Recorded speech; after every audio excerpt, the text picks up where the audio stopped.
जब पाकिस्तान पायलट्स ने गुज़िश्ता बरस 27 फरवरी को इंडियन मिग 21 त्यारा मार गिराया तो इस पर सवार पायलट विंग कमांडर अभिनंदन को गिरफ्तार कर लिया गया। दौरान हिरासत इनकी एक वीडियो जारी की गई जिसमें वो चाय की प्याली उठाए इस चाय की तारीफ करते दिखाई दिए। अभिनंदन का ये जुमला टी इज़ फैंटास्टिक अब पाकिस्तान में ज़बान ज़द-ए-आम है। ताहम इसके अगले ही दिन पाकिस्तान ने ऐलान किया कि वो जज्बा खैर सगाली के तहत इंडियन पायलट को वापस घर भेज रहा है। याद रहे कि इससे कबल इंडियन त्यारे पाकिस्तान में बालाकोट के करीब बमबारी करके वापस चले गए थे, जिसके जवाब में पाकिस्तान ने कार्रवाई की थी। इस वाक़ये के बाद इंडियन वज़ीर आज़म नरेंद्र मोदी ने बयान दिया कि अगर इंडिया के पास राफाल त्यारे होते तो पाकिस्तान के साथ बालाकोट का वाक़या नतीजा बेहतर होता। रवां बरस फरवरी में इस्लामाबाद एयर हेडक्वार्टर में मीडिया के नुमाइंदों को रूसी साख्ता जहाज़ मिग 21 का मलबा दिखाया गया। इस मौके पर इस वक्त पाकिस्तान फ़िज़ाया के assistant chief and the air staff planner air commodore Syed Umar Shah ने कहा था कि अगर इंडिया के पास राफेल आ भी जाए तो भी हम तैयार हैं। बालाकोट वाक़ये के बाद पाकिस्तान ने इंडिया के खिलाफ फ़िज़ाई ऑपरेशन में JF-17 थंडर और F-16 भी इस्तेमाल किए थे।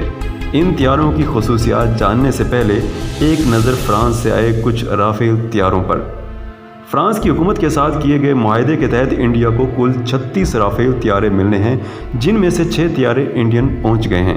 राफेल जोहरी मिसाइल दागने की सलाहियत रखता है। इसमें 2 तरह के मिसाइल नस्ब हो सकते हैं। एक का मार करने का फासला 150 किलोमीटर जबकि दूसरे का तकरीबन 300 किलोमीटर है। जोहरी असलहा से लैस होने की सलाहियत रखने वाला राफेल त्यारा फ़िज़ा में 150 किलोमीटर तक मिसाइल दाग सकता है, जबकि फ़िज़ा से ज़मीन तक मारने की इसकी सलाहियत 300 किलोमीटर तक है। ये इंडियन फ़िज़ाई की जानिब से इस्तेमाल होने वाले मिराज 2000 की जदीद शक्ल है और इंडियन एयरफोर्स के पास इस वक्त 51 मिराज 2000 त्यारे हैं। राफेल बनाने वाली कंपनी दासो एविएशन के मुताबिक राफाल की हद रफ्तार 220 किलोमीटर यानी 20 फ़ी घंटा है। त्यारे की ऊंचाई 3.30 मीटर और लंबाई 15.30 मीटर है। इस त्यारे में फ़िज़ा में भी ईंधन भरा जा सकता है। राफेल को अब तक अफ़गानिस्तान, लीबिया, माली, इराक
त्यारे की तैयारी अपग्रेडेशन और ओवरहालिंग की सहूलियत भी मुल्क के अंदर ही दस्तयाब है, जिसका मतलब ये है कि पाकिस्तान इस त्यारे की तैयारी के मराहिल को यकीनी बनाने के लिए किसी भी दूसरे मुल्क का मोहताज नहीं है। अस्करी हुकाम के मुताबिक यह त्यारा दुनिया भर में कई अहम शोज़ में भी पजीराई हासिल कर चुका है और दुनिया में इसकी बहुत अच्छी असेसमेंट की है। यही वजह है कि हर बड़े शो में JF-17 थंडर के लिए दावतनामा ज़रूर आता है। ये किस्सा सन 1995 से शुरू होता है जब पाकिस्तान और चीन ने जब JF-17 से मुतालिक एक मुफाहमत की याददाश्त पर दस्तखत किए थे। इस त्यारे का पहला आजमाइशी मॉडल सन 2003 में तैयार हुआ और पाकिस्तानी फ़िज़ाइया ने सन 2010 में JF-17 थंडर को पहली मरतबा अपनी फ़िज़ाई बेड़ा में शामिल किया है। اس منصوبے میں MiG طیارے بنانے والی روسی کمپنی میکویان نے بھی شمولیت اختیار کر لی۔ پاکستانی فضائیہ نے JF-17 تھنڈر کو مدت پوری کرنے والے میراج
پاکستان نے واضح کیا ہے کہ رافیل کے مقابلے کے لیے F-16 طیاروں پر بھی کسی قسم کی کوئی پابندی نہیں ہے۔ F-16 طیارے کے استعمال سے متعلق سوال پر ایئر کمانڈر سید عمر شاہ نے واضح کیا کہ اس کے لیے پاکستان فضائیہ کو کسی بھی اجازت کی ضرورت نہیں۔ یہ ہمارے ہتھیار ہیں جن کو ہم نے اپنے دفاع کے لیے استعمال